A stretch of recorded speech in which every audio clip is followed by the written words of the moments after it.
دولت هخامنشیان. اساسگزار این دولت کوروش کبیر. سالهای حکمرانیش 550 530 قبل از میلاد. این دولت از نخستین ایمپریاهای فارس و تاجیک به حساب می رفت که زیاده از 200 سال از سال 550 تا 330 قبل از میلاد عرضی هستی کرده است.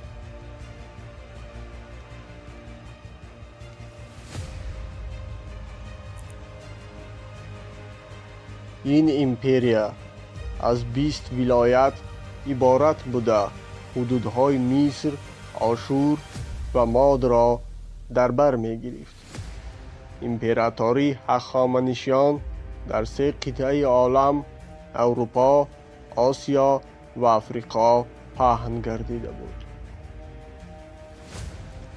در حدود این ایمپریا با 55 زبان مختلف صحبت می کردند و زیاده از 70 خلق و ملت ها در این ایمپریای محتشم برابرانه زندگی می کردند.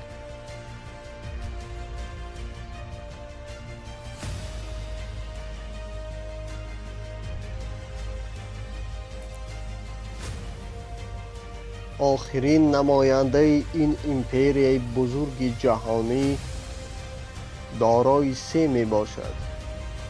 این کشور پهناور از جانب یک لشکرکش جوان اجنبی با نام اسکندر مقدونی در سال 330 قبل از میلاد از بین برده می شود.